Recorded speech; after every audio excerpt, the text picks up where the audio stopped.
ಪ್ರೀತಿಯ ವೀಕ್ಷಕರೇ, ಬಡವರ ಫ್ರಿಜ್ ಅಂತಾನೆ ಹೇಳ್ತಾರೆ. ಯಾವುದಪ್ಪ ಅಂದ್ರೆ ಒಂದು ಮಡಿಕೆ ಎಲ್ಲ ನೀವು ಎಲ್ಲರೂ ಯೂಸ್ ಮಾಡಿರ್ತೀರಿ. ಆದರೆ ಯಾವ ರೀತಿಯಾಗಿ ಮಡಿಕೆಗಳು ತಯಾರಾಕವು ಮತ್ತು ಮಣ್ಣಿನ ವಸ್ತುಗಳು ತಯಾರಾಕವು ಅನ್ನೋದನ್ನು ಈ ಒಂದು ವಿಡಿಯೋದಾಗ ನಿಮ್ಗೆ ತೋರಿಸ್ತೀನಿ. ನಾವಿಲ್ಲಿ ನಮ್ಮ ರಬಕವಿಯ ಊರಿನಲ್ಲಿ ಕುಂಬಾರಿಕೆಯಲ್ಲಿ ಪ್ರಸಿದ್ಧರಾಗಿರ್ತಕ್ಕಂಥ ಬಸಪ್ಪ ಕುಂಬಾರ ಅವರು ಒಂದು ಈಗ ಗುಳ್ಳವನ ತಯಾರಿಕೆಯಲ್ಲಿ ನಿರತರಾಗಿದ್ದಾರೆ.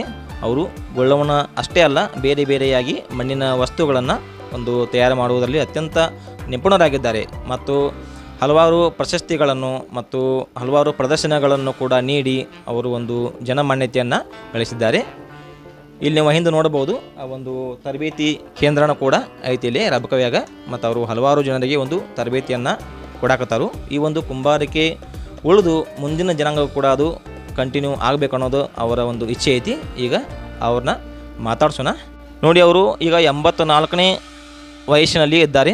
ಆದರೂ ಈ ಒಂದು ವೃದ್ಧಾಪ್ಯವನ್ನು ಒಂದು ಲೆಕ್ಕಕ್ಕೆ ತೆಗೆದುಕೊಳ್ಳಲಾರ್ದೇ ಇನ್ನೂ ಅವರು ಒಂದು ಮಡಿಕೆ, ಕುಡಿಕೆ, ಬಸವಣ್ಣ, ಗುಳ್ಳವ ಮತ್ತು ಪಣತೆ ಈ ರೀತಿಯಾಗಿ ಬೇರೆ ಬೇರೆ ವಸ್ತುಗಳನ್ನು ಮಾಡುವಿಕೆಯಲ್ಲಿ ತೊಡಗಿದ್ದಾರೆ. ಅವರ ಒಂದು ಜೀವನಕ್ಕೆ ಒಂದು ದೇಹಕ್ಕೆ ವಯಸ್ಸಾಗಿರ್ಬೋದು ಹೊರತು ಅವರ ಒಂದು ಕಲೆಗೆ ಮತ್ತು ಆಸಕ್ತಿಗೆ ಇನ್ನೂ ವಯಸ್ಸಾಗಿಲ್ಲ ಅಂತಲೇ ಹೇಳ್ಬೋದು.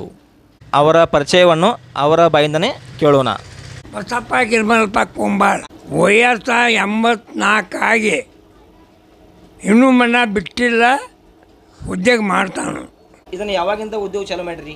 18 ವರ್ಷ ಇದ್ದಾಗ ಚಾಲು ಆಯ್ತು. 18 ವರ್ಷ ಹಿಡ್ಕೊಂಡು ಚಾಲೂ ಐತಿ. 86 ವಯಸ್ಸಾದ್ರೂ ಇನ್ನೂ ಆದರೆ ಬಿಟ್ಟಿಲ್ಲ. ಬಿಟ್ಟಿಲ್ಲ.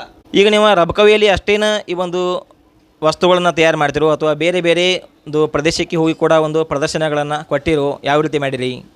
ಹುಬ್ಬಳ್ಳಿಯಾಗ ಮಾಡೀನಿ, ಕುಡಿದ ಸಂಗಮದಾಗ ಮಾಡೀನಿ. ಎಲ್ಲರೂ ಕುಡಿದ್ರಾಗ ಸಿದ್ದಯ್ಯ ಸ್ವಾಮಿಗಳು, ಸಿದ್ದರಾಮಯ್ಯ, ಕುಮಾರಸ್ವಾಮಿ, ಮುಂದೆ ಯಡಿಯೂರಪ್ಪ ಸನ್ಮಾನ ಮಾಡ್ಯಾರ ಅಂತ ಹೇಳಿಬಿಡ್ರಿ. ಸನ್ಮಾನ ಮಾಡ್ಯಾರ ನಿಮಗೆಲ್ಲ? ಎಲ್ಲಿ ಕುಡಿದ ಸಂಗಮದಾಗ ಅಲ್ಲಿ ನೀವು ಎಲ್ಲ ಮಡಿಕೆಗಳನ್ನೆಲ್ಲ ತಯಾರು ಮಾಡಿದ್ರಿ? ಎಲ್ಲ ಜೋಣ ತೊಗೊಂಡೋಗಿದ್ದೆ. ಬರೀ ತೊಗೊಂಡು ಹೋಗಿಲ್ಲ, ಇವನ್ನೆಲ್ಲ ಈಗೇನು ಮಾಡೋಕ್ಕಿಲ್ಲ, ಇವನ್ನೆಲ್ಲ ತೊಗೊಂಡೋಗಿ. ಇವರು ರಬಕವಿ ಮಾತ್ರ ಅಲ್ಲ, ಒಂದು ಕರ್ನಾಟಕದ ಬೇರೆ ಬೇರೆ ಭಾಗಗಳಲ್ಲಿ ಅಂದರೆ ಕುಡಲ ಸಂಗಮ, ಹುಬ್ಬಳ್ಳಿ ಈ ರೀತಿಯಾಗಿ ಬೇರೆ ಬೇರೆ ಪ್ರದೇಶಗಳಲ್ಲಿ ಕೂಡ ಒಂದು ಹೋಗಿ ತಮ್ಮ ವಸ್ತುಗಳನ್ನು ತೆಗೆದುಕೊಂಡು ಹೋಗಿ ಅಲ್ಲಿ ಒಂದು ಮಣ್ಣಿನ ಮಡಿಕೆಗಳನ್ನು, ಕುಡಿಕೆಗಳನ್ನು ಮಾಡಿ ತೋರಿಸಿ ಜನಮನ್ನಣೆಯನ್ನು ಕೂಡ ಪಡೆದರು. ಹಲವಾರು ಹಿರಿಯ ನಾಯಕರು, ಅವರು ಈಗಾಗಲೇ ಹೇಳಿದರು, ಸಿದ್ದರಾಮಯ್ಯನವರು, ಯಡಿಯೂರಪ್ಪನವರು ಕೂಡ ಅವರ ಒಂದು ಕಲೆಗೆ ಮೆಚ್ಚಿ ಅವರನ್ನು ಸನ್ಮಾನ ಮಾಡ್ಯಾರು. ಈಗ ಯಾವ ರೀತಿ ಅಂದ್ರೆ ಎಂದಿನಿಂದ ಈ ಒಂದು ಗುಳ್ಳವ್ವ, ಬಸವಣ್ಣ ಮತ್ತು ಈ ರೀತಿ ಬೇರೆ ಬೇರೆ ಮಣ್ಣಿನ ವಸ್ತುಗಳನ್ನು ಮಾಡುವ ಒಂದು ಸಂಪ್ರದಾಯ ಪ್ರಾರಂಭವಾಯಿತು? ಬಸವಣ್ಣ ಅವರೇ ಗುಳ್ಳವ್ವ, ಬಸವಣ್ಣ, ನಾಗಪ್ಪ, ಪಂಚಮಿ ನಾಗಪ್ಪ ಇವನ್ನೆಲ್ಲನೂ ಮಾಡ್ಕೊತ ಬಂದದ್ದು. ಆ ಬಸವಣ್ಣ ಅವರು ಇದನ್ನೆಲ್ಲ ಹೇಳಿ ಎಷ್ಟೋ ಒಂದು 100 ವರ್ಷ ಆಗೈತಿರಲ್ಲ, ಅದ್ರ ಮೇಲೆ ತಂಗ ಮಾಡ್ಕೋತ ಮತ್ತು ಬಂದೀವ್ರಿ. ಅದನ್ನು ಈ ರೀತಿಯಾಗಿ ಹೇಳ್ತಾರೆ ಅವರ. ಇದು ಬಸವಣ್ಣವರ ಕಾಲದಿಂದಲೂ ಕೂಡ ಒಂದು ಈ ಪದ್ಧತಿ ಐತಿ. ಅಂದಿನಿಂದ ನಾವು ಒಂದು ಕುಂಬಾರಿಕೆ ಮಾಡ್ತಕ್ಕಂಥ ಜನರು ಇದನ್ನು ಒಂದು ಸಂಪ್ರದಾಯವಾಗಿ ತಮ್ಮ ಕುಲಕಸುಬಾಗಿ ಮುಂದುವರಿಸ್ಕೊಂಡು ಹೊಂಟಾರು ಅಂತ ಈಗ ಅವರು ಹೇಳಾಕ್ತಾರು. ಈಗ ನೋಡಿ, ಈ ಗುಳ್ಳವನ ಒಂದು ಕುರಿತು ಅವರ ಮಗನಾದ ಗಿರ್ಮಲ್ಲಪ್ಪನವರು ಒಂದು ಪೂರ್ತಿ ಡೀಟೇಲ್ ಕೊಡ್ತಾರೆ. ಬಸವಣ್ಣವರು ನಮ್ಮ ಊರಿನಾಗ ನಮ್ಮಲ್ಲೇ ಹುಟ್ಟಿದ್ರು. ಆ ಕಾಯಕದಿಂದ ಬಸವಣ್ಣ ಮಾಡ್ಕೊತ ಬಂದೆವು. ಆಮೇಲೆ ಗುಳ್ಳವು ಮಾಡಾಕತ್ತೀವಿ. ಗುಳ್ಳವ ನೀತಿಯಿಂದ ಏನೈತಿಲ್ಲ, ಈ ಆಷಾಢ ತಿಂಗಳದಾಗ ಹೆಣ್ಣು ಮಕ್ಳು ಗುಳ್ಳವ ಆಡಾಕ, ಅದು ಹತ್ತಿ ಸ್ವಚ್ಛ ಮಕ ನೋಡೋದಕ್ಕಾಗಿ ಗುಳ್ಳವ ಆಡಾಕೆ ಬರುವಂಥ ಇದನ್ನು ಎಲ್ಲರೂ ಕಂಪಲ್ಸರಿ ನಮ್ಮಲ್ಲಿ ಬಂದು ಎಲ್ಲ ಹೆಣ್ಮಕ್ಳಾಗಲಿ ಗಂಡು ಮಕ್ಕಳಲ್ಲಿ ಒಯ್ತಾರೋ, ಇಲ್ಲಿ ತಕ ಆಡ್ತಾರೋ. ಮುಂದೆ ಬರುವಂಥ ಪಂಚಮಿ ಬರ್ತೈತಿ. ಪಂಚಮಿ ಆದಮೇಲೆ ಹಂಗೆ ನಮ್ಮ ಒಂದಕ್ಕೊಂದು ದೀಪಾವಳಿ, ದಸರಾ ಅವೆಲ್ಲ ಕೂಡಿ ಬರ್ತಾವೆ.